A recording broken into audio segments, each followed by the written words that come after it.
Hey, you. You're finally awake. Hello everyone and welcome back to the channel. I want to continue doing my RPGs, so I've decided to go to the Game Boy and Game Boy Color for some inspiration. Yes, we know what probably I'm going to be talking about. Pokémon is going to be here. Well, a lot of the Pokémon games are going to be here, so it's not going to be a top 10, because they're going number 1 and 2. So today I'm just going to talk about 10 RPGs that came out for the Game Boy Color and Game Boy, and as always, if you think there's ones I've missed and need to talk about, please let me know in the comments below, and let me know which of these was your favourite. As always, if you do think I deserve it, please hit that like button, the subscribe button, and the notification bell to be let know when our new videos are coming out. We've also got a weekly podcast and also a $1 a month Patreon, and you can find the link in the description below. Right, let's get into it, shall we? 10 JRPGs for the Game Boy and Game Boy Color. Final Fantasy Adventure.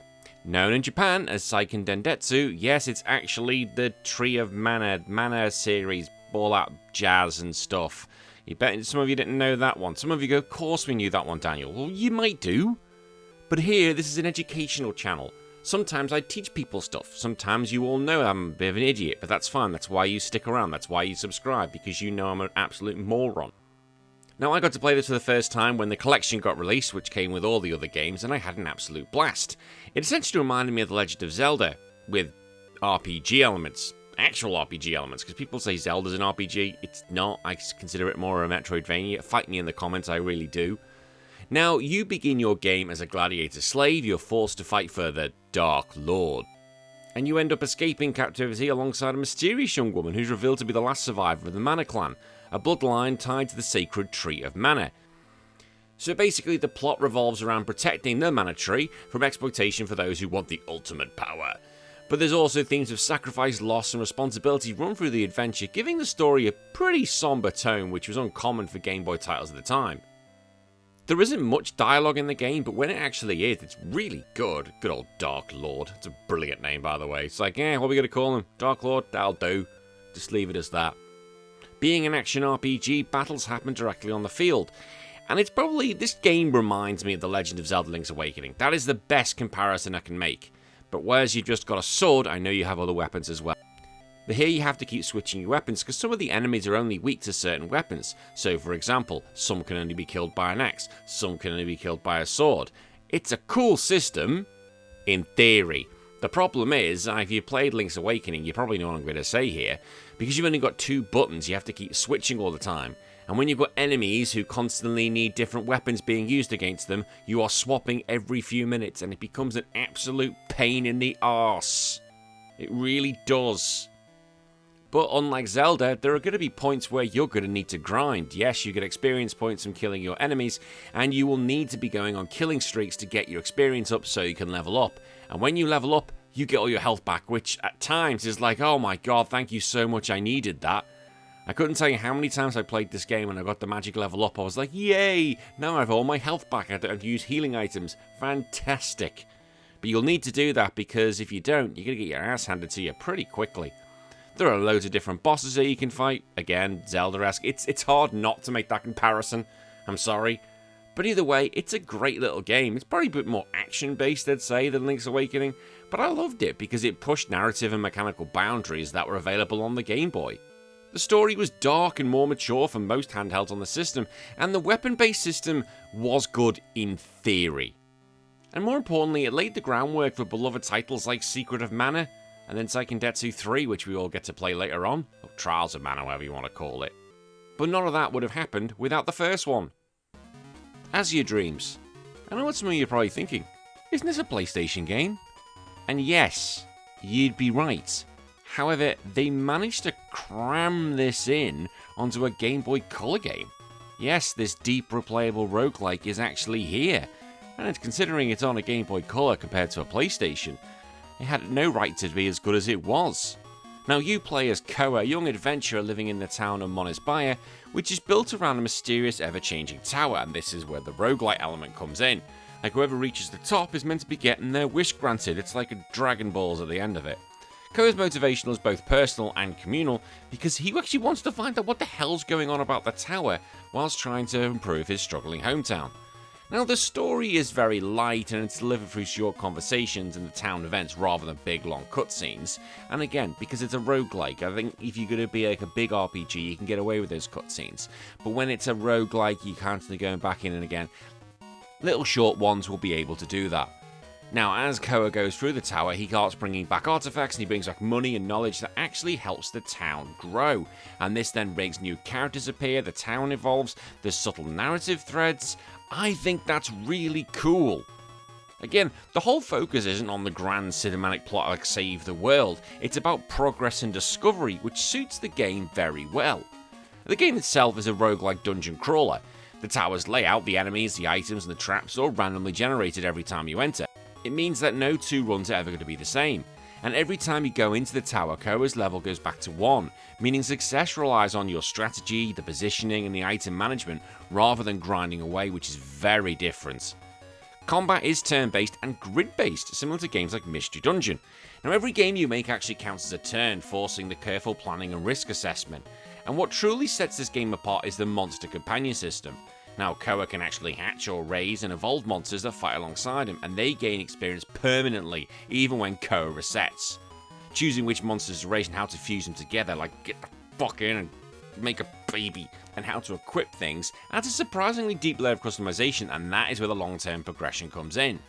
Again, outside the tower, Koa wants to try and upgrade the town. Doing this gets new buildings, shops, and NPCs.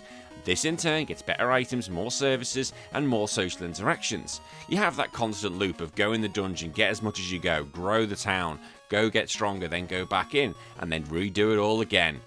Again, considering this is a Game Boy Color game, that's really good. That's probably the worst review you're ever going to hear of it, but that's what I think of it. Okay, it's a bold and smart and endlessly engaging, and if you want something compared to like a Dragon Quest or a Final Fantasy, this is definitely it. Dragon Quest Monsters. Now, there's gonna be a bit of Dragon Quest on this list as well. Why? Because they threw a lot at this system, and I like Dragon Quest. I've just finished Dragon Quest 8 for the Nintendo 3DS, so let's talk some Dragon Quest, shall we? Now, Dragon Quest Monsters tells a very charming, self-contained story set within the Dragon Quest universe. Now, you play as Terry, a young boy who's been mysteriously transported to the Kingdom of Great Tree. Whilst he's there, he learns his sister's been kidnapped, and the only way he's going to be able to save her is to compete in and ultimately win a monster taming tournament. Why that has to be the thing, I don't know. Why she's the prize, it just is. Don't look too hard into it. Now, as the story unfolds, Terry actually starts exploring different worlds, access through magical gates, and whilst this story is very light-hearted, it provides that motivation for progression, and it has that monster-raising mechanics that tie directly into the plot. The fairy tale tone and clear emotion of goal make it rather engaging without overshadowing what you've actually got to play and do. Now, this is a monster-raising RPG. Yeah, it's Pokémon-esque, kind of, built around exploration, combat, and breeding. Now, instead of capturing the monsters with items, players recruit them after battle. Do you want to be my friend? Would you like to be my friend, please? That's how I got my wife. Would you like to be my girlfriend, please? And then you form a team of 3 to fight in turn-based encounters, so rather than Terry fights, he gets his buddies, his monsters to do it. And each monster has their own skills, stats, and growth patterns, encouraging thoughtful party composition and allows you to make the team you want. The game's defining feature here is the breeding system, which allows 2 monsters to be combined into a stronger offspring that inherits abilities and traits from both parents. Oh my god, that's where you have to get the pen and paper out and go, right, okay, we can do this, we can make that fuck and make that fuck and make this baby, well, combined baby. I did. Should Terry be doing this as a child? Does he watch? Would you watch? If your monsters were gonna, do it, would you want to watch that thing? I would.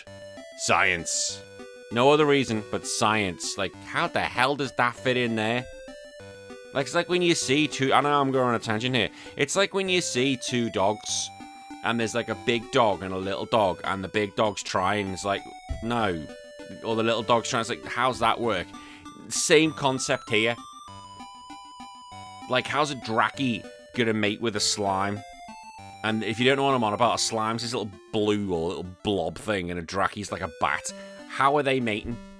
I'm sorry I'm bringing this into the world here. And, hate me if you want. I'm just asking it. I need to know these things.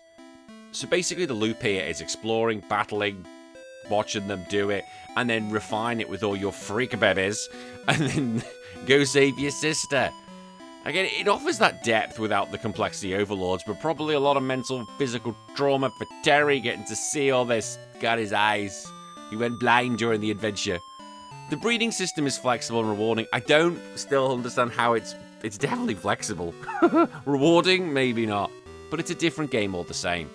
It has the late great Akira Toriyama's iconic monster designs in here, and considering I just got a Dragon Ball art illustration book for my birthday, it was my birthday a few days ago, I was very happy. So anything with Akira Toriyama, I'm always going to be happy. Being on the Game Boy Color though, it does give that rich RPG experience which everyone should give a go. Again, it ain't Pokemon, so don't start crying at me, it is. Continuing on with the theme, Dragon Quest Monsters 2. Yeah, I went straight to the second one. Now, this is basically more monsters doing it. That's the best way I'm going to say that, because that's immature. Within this, there are actually 2 different versions and 2 different characters, Kobe and Tara. So it depends which version you want to get. Yeah, they added 2 different versions. Now, both of them are in the family of monster breeders who have come to the island of Great Log to make a living by opening a monster ranch. However, because of the duo's bad behaviour, the island begins to sink, and either Kobe or Tara, depending on your version, must explore 5 different worlds to find 5 magic keys and the plug.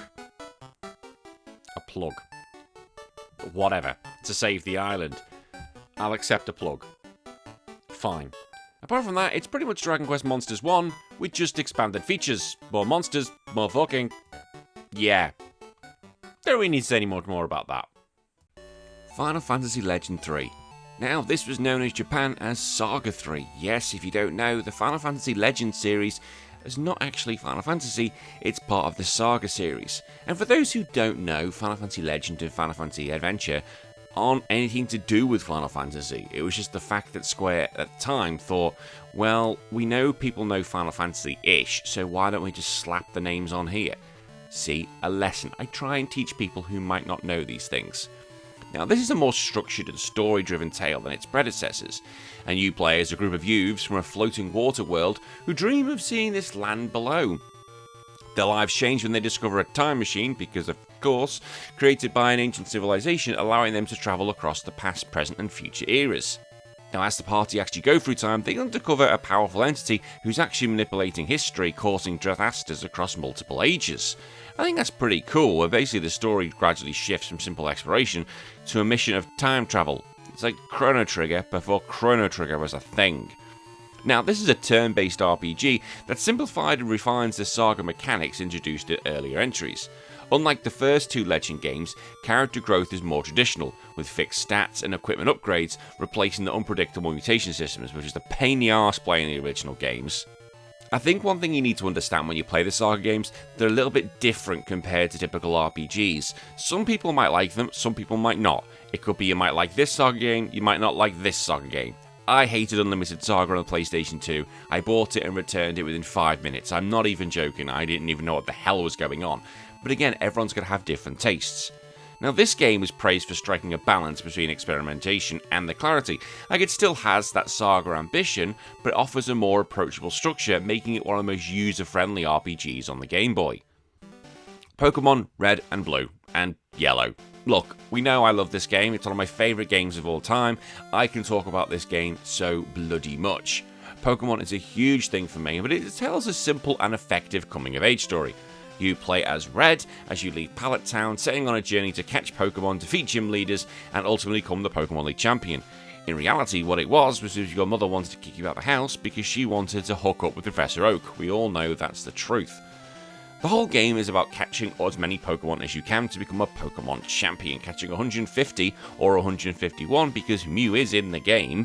You just need to use a glitch before Cerulean City and bang, you can get a Mew legitimately. Well, it's not legitimately, it's through glitches. Either way, it's still really bloody cool. Now, the whole thing is about capturing and making your best team to take on all the gym leaders, beat Team Rocket, and eventually become that champion. But even then, you have the 2-player mechanic where you can fight and trade with other people. Yes, with 2 different versions, there were Pokemon that were only unique in each of those games, which meant you created the whole capture trade mechanic, which you obviously got with the link cables. Nintendo just got stupid money. Soon after, Game Freak released a further edition called Pokémon Yellow, which focused more anime-esque, and it was focused on Pikachu, and you couldn't evolve him. No, you're Raichu to me, because Raichu is my favourite Pokemon of all time. But Pokemon itself started a phenomenon. I got caught in the wave, I'm still riding the wave, and it will never come down, I don't think. I don't think it's ever going to crash and burn to me. And Pokemon itself is the #1 media franchise in the world, which is mental when you think about it, but that's what that little bastard Pikachu can do. Dragon Quest III. Yes, we all know I love Dragon Quest III. I have multiple copies of this game, including this version on the Japanese Game Boy Color, which sits on my little stand. And actually, I got Dragon Warrior the other day. Dragon Warrior arrived for the NES. My wife said, am I going to play it? No. Well, I told her yes, not knowing I don't have an NES, but it's going to sit there on the rest of my stand with all my other Dragon Quest games because it will look cool.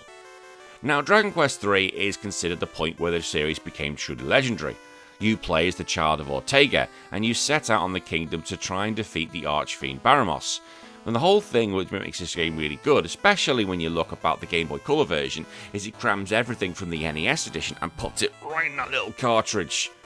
I can't say much more about Dragon Quest III, which hasn't been said before. It's essentially the NES version put onto the Game Boy Color, and we're going to be talking about this later on. But there are some differences though. The Game Boy Color version enhanced the experience with improved visuals, cleaner menus, and added post-game content and made it a really complete version. But one thing that was a little bit different, in England, the hero is known as Erdrick. Well, that's kind of the name he gets. Spoiler, that's what it is. And in Japan, he's known as Loto. But due to the fact it was being played on a Game Boy Color, this is the same for Dragon Quest 1 and 2, which we are going to talk about, spoiler.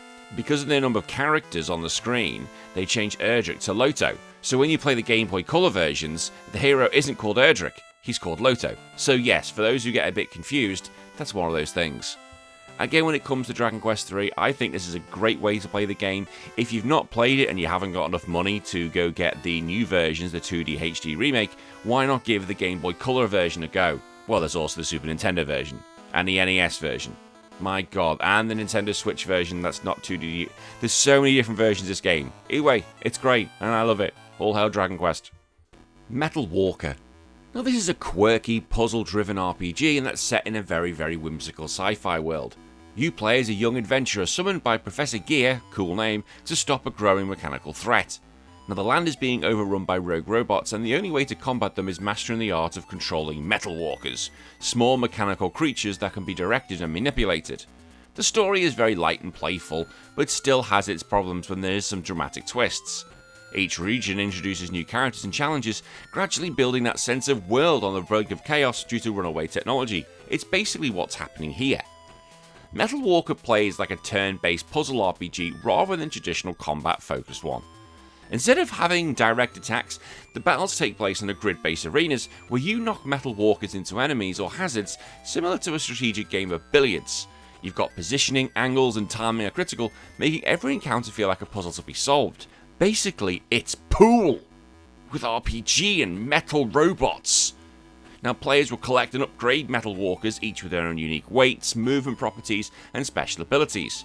And doing this encourages experimentation and strategic planning, as certain walkers are better for certain situations and puzzle layouts and environmental layouts.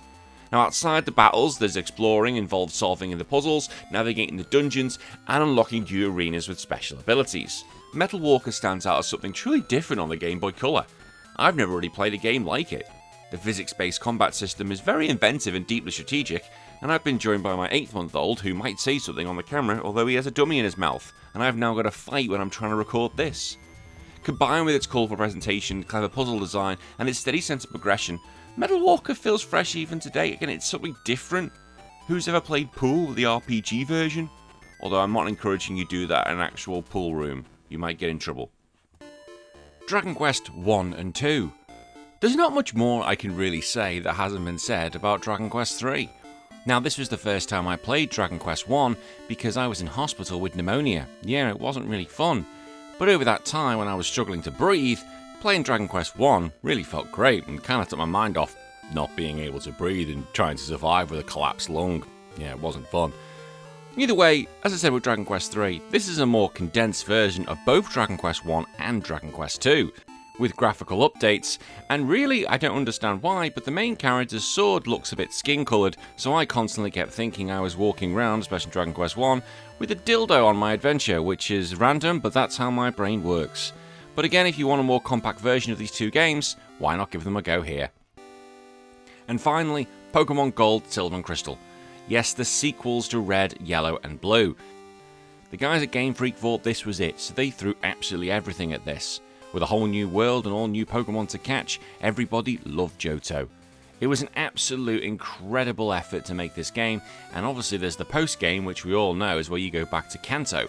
I love Pokémon Gold, Silver and Crystal, well especially Crystal because it's an updated version, and I think they're some of the best games ever made. You can hate me all you want and think I'm absolutely speaking bollocks, but that's just my opinion. I'm not going to go through all the points about Pokémon Gold and Crystal because I've talked at length about this game. Either way, all you need to know is I love it. And that's it, 10 RPGs for the Game Boy Color and Game Boy. Let me know what you think and if it's ones I need to talk about, or tell me about your memories of these games. Until then, I'll see you all in a few days. You all take care of yourself. My name's been Danny. Bye bye.